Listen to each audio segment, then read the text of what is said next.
بسم اللہ الرحمن الرحیم۔ السلام علیکم ناظرین۔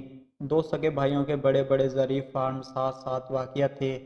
دونوں 40 سال سے ایک دوسرے سے اتفاق سے رہ رہے تھے۔ اگر کسی کو اپنے کھیتوں کے لیے کسی مشینری یا کام کی زیادتی کی وجہ سے زرعی مزدوروں کی ضرورت پڑتی تو وہ بغیر پوچھے بلا جھجک ایک دوسرے کے وسائل استعمال کرتے تھے۔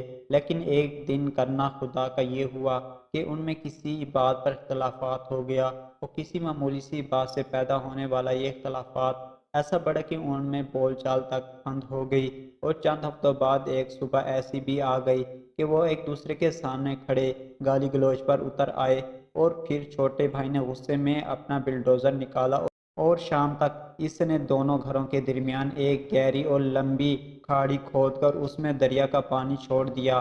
اگلے ہی دن ایک ترکان کا وہاں سے گزر ہوا تو بڑے بھائی نے اسے آواز دے کر اپنے گھر بلایا اور کہا کہ وہ سامنے والا فارم ہاؤس میرے بھائی کا ہے جس سے آج کل میرا جھگڑا چل رہا ہے۔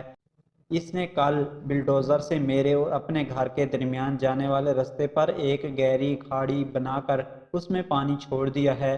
میں چاہتا ہوں کہ میرے اور اس کے فارم ہاؤس کے درمیان تم 8 فٹ اونچی بارڈر لگا دو، کیونکہ میں اس کا گھر تو دور کی بات ہے اس کی شکل بھی نہیں دیکھنا چاہتا، اور دیکھو مجھے یہ کام جلد سے جلد مکمل کر کے دو کر کے دو جس کی میں تمہیں منہ مانگی اجرت دوں گا۔ ترکان نے سر ہلاتے ہوئے کہا کہ مجھے پہلے آپ وہ جگہ دکھائیں جہاں سے میں نے بارڈر کو شروع کرنا ہے، تاکہ ہم پیمائش کے مطابق ساتھ والے قصبے سے ضرورت کے مطابق مطلوبہ سامان لا سکیں۔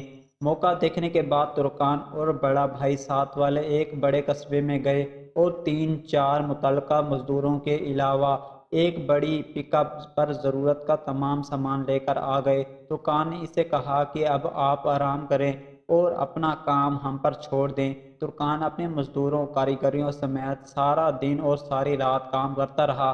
صبح جب بڑے بھائی کی آنکھ کھلی تو یہ دیکھ کر اس کا منہ لٹک گیا، وہاں 8 فٹ تو کیا 1 انچ اونچی بارڈر نام کی بھی کوئی چیز نہیں تھی۔ وہ قریب پہنچا تو یہ دیکھ کر اس کی آنکھیں پھوٹی کی پھوٹی رہ گئی کہ وہاں ایک بہترین پل بنا ہوا تھا جہاں اس کے چھوٹے بھائی نے گہری کھاڑی کھودی ہوئی تھی۔ جوں ہی وہ اس پل پر پہنچا تو اس نے دیکھا کہ پل کی دوسری طرف کھڑا ہوا اس کا چھوٹا بھائی اس کی طرف دیکھ رہا تھا۔ چند لمحے وہ خاموشی سے کھڑا، کبھی کھاڑی اور کبھی اس پر بنے ہوئے پل کو دیکھتا رہا، اور پھر اس کے چہرے پر ایک ہلکی سی مسکراہٹ ابھری۔ چند سیکنڈوں بعد دونوں بھائی 90 تلے آہستہ آہستہ قدم اٹھاتے پل کے درمیان آمنے سامنے کھڑے ایک دوسرے کو دیکھنے لگے، اور پھر دونوں بھائیوں نے آنکھوں میں آنسو بھرتے ہوئے ایک دوسرے کو پوری شدت سے بچھڑتے ہوئے گلے لگا دیا۔ دیکھتے ہی دیکھتے دونوں بھائیوں کی بیوی بچے بھی اپنے گھروں سے نکل کر بھاگتے اور شور مچاتے ہوئے پل پر آ کھڑے ہو گئے، اور دور کھڑا ہوا ترکان یہ منظر دیکھ دیکھ کر مسکرا رہا تھا۔ بڑے بھائی کی نظر جوں ہی ترکان کی طرف اٹھی جو اپنے اوزار پکڑے جانے کی تیاری کر رہا تھا، وہ بھاگ کر اس کے پاس پہنچا اور کہا کہ وہ کچھ دن ہمارے پاس ٹھہر جائے، لیکن ترکان یہ کہہ کر چل دیا کہ اسے ابھی اور بھی بہت سی پلز بنانی ہیں۔ برائے مہربانی کوشش کریں کہ لوگوں کے درمیان پل بنائیں، دیواریں نہ